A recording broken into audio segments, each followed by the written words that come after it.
Mr. Chancellor, it's my honor to present to you Ms. Nathalie Pilon, business leader and innovator.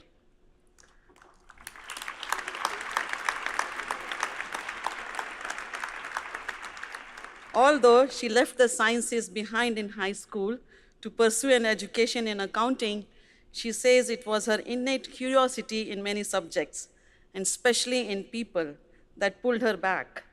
She has spent her career working in the energy sector at the intersection of business and engineering. As president of the Canadian division of ABB, she heads a company at the forefront of sustainable electric transport and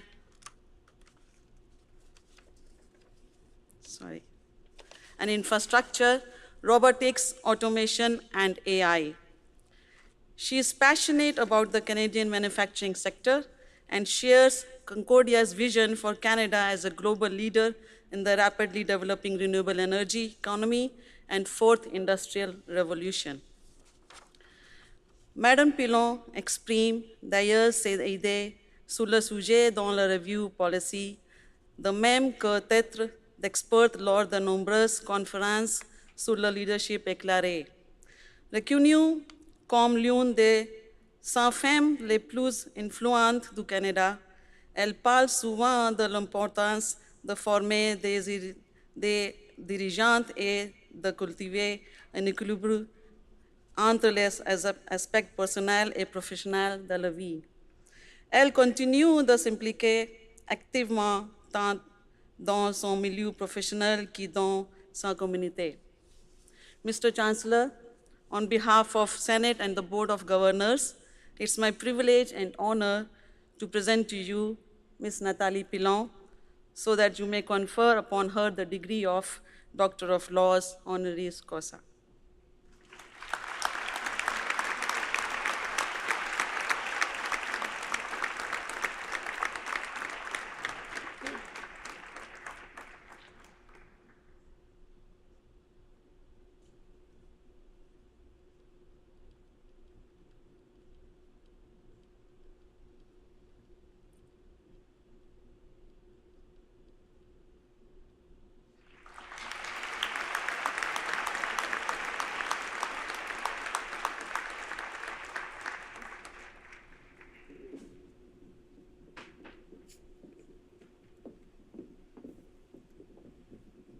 I would like to ask Dr. Pilon to please address the convocation.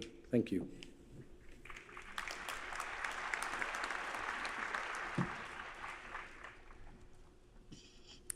Mr. Chancellor, Mr. President and Vice Chancellor, invités d'honneur, graduating class, parents et amis. Thank you very much for this honorary degree, which I humbly accept, and thank you, Dr. Agarwal, for your warm introduction. It's an honor and a privilege to be recognized by Concordia, a university long known for its innovation. I want to speak with you today, not only as engineers and computer scientists and artists, but also as Canadians and global citizens. Since its founding, Canada has always stood proudly among the world's leading nations as a democracy and an advanced economy, and as a country that welcomes people from around the world, whether as students or as members of our diverse cosmopolitan society. And to those of you here from other countries, I hope that many of you plan to stay and build your careers and lives and help make Canada an even stronger, more diverse country. Throughout history, diverse societies have proven to be stronger, more vibrant, more innovative, and more caring than those where differences are not embraced. Canada has an expansive geography and abundant natural resources, and yet, Canada has been rather shy about taking its place among the world's leading economies when it comes to celebrating our technology and innovation. I sometimes wonder if that shyness has something to do with our national reputation for being too polite. After all, we Canadians generally don't like to toot our own horns. And so today, when I look at all of you, an amazing group of graduates, engineers and computer scientists from Canada and from around the world, I can't help but think that all of you are embarking on your careers at a remarkable time of opportunity. A remarkable time not only for Canada, but also for the world. So, as you set on your careers, I urge you, don't be shy. Why do I say that? Because your passion, skills, and education are coming to fruition at a time when two historic economic and technological revolutions are changing the world. And you, each of you graduates today, is in a position to impact these revolutions and ensure they change the world for the better. I'm talking about the energy revolution and the fourth industrial revolution.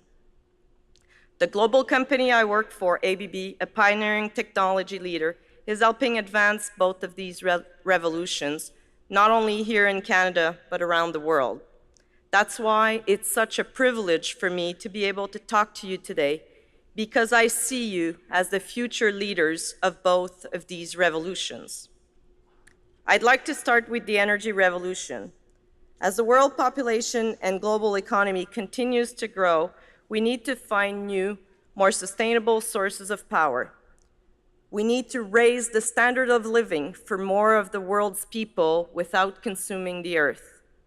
Technology is and will play a starring role in the energy revolution as the world battles climate change and moves toward an energy mix that makes greater use of clean, renewable sources of electricity like hydropower, wind, and solar. To achieve this energy transition efficiently on a global scale requires skilled engineers. We need engineers, for example, who can design systems for transporting and delivering electricity efficiently, from the places best suited to generating the electricity, like offshore wind farms or solar energy farms hundreds of miles from cities, to the population centers most in need of that clean power. The energy revolution also requires skilled computer scientists.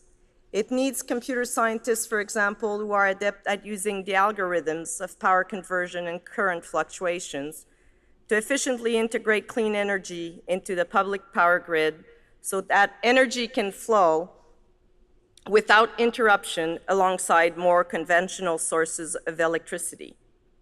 Another big goal of the energy revolution is converting more of the world's transportation to sustainable electric power. That's why I'm proud that ABB is also providing technologies that are enabling more of the world's cars and buses, trucks and trains, and even ship at sea to run on electricity. Electric transportation, or e-mobility, is an exciting field for engineers and computer scientists. And managing the energy transition is crucial. Canada, of course, is committed to helping the world reduce carbon emissions, and that means reducing our reliance on fossil fuels. But Canada is a good example of the technology challenges the world faces in making the energy transition. As all of you know, fossil fuels are an important part of the Canadian economy. The energy demands of Canada and the rest of the world are far too great for us to completely abandon fossil fuels in the near term. But meanwhile, we need engineers and computer scientists to continue inventing ways to make the energy derived from oil and gas much cleaner, and over time, to shift the world's energy production, such that even more of its energy comes from renewable sources. And so I invite, and indeed challenge all of you, to join me in spearheading the energy revolution. There's also the other revolution I referenced, the fourth industrial revolution. And here too, there are big roles for each of you to play. The fourth industrial revolution is all about using digital technologies and artificial intelligence, robotics, and other industrial automation to make our factories, our cities, and our transportation systems all work better in ways that are energy efficient and environmentally responsible. If the energy revolution is about providing the electricity the world needs to keep growing, the fourth industrial revolution is about putting that energy, that electricity, to smart, efficient, practical use. It's about giving people better lives. It's about enabling humans to do more fulfilling work and pursue more meaningful careers, and hopefully enjoy more leisure time. In other words, it's about people like all of you here today delivering on those ambitions. When I think of my career as an executive working at this exciting time in the history of technology, at a time when the world faces daunting economic and environmental challenges, I consider myself privileged and proud. I'm proud because of the important work we do in harnessing technology and the digital sciences to solve the world's physical challenges.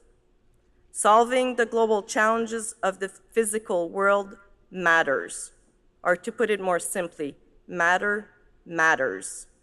So that's my challenge to all of you as graduates, as technologists, and as the women and men who will help lead these revolutions and make the world a better place. I urge you to put your passion, education, and skills into work that matters. My final message to you: don't merely join the energy and fourth industrial revolutions, and don't be shy. Rather, grab the bull by the horns and lead these revolutions. We're counting on you as global citizens to help us make the world a better place. Let's write the future together. Thank you, and congratulations.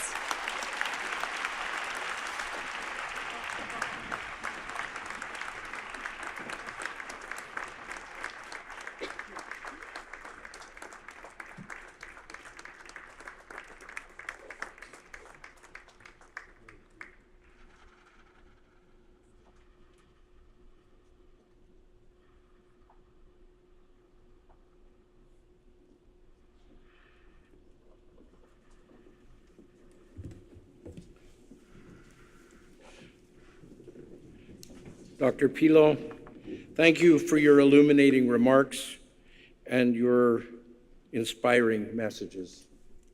We really appreciate it. Thank you.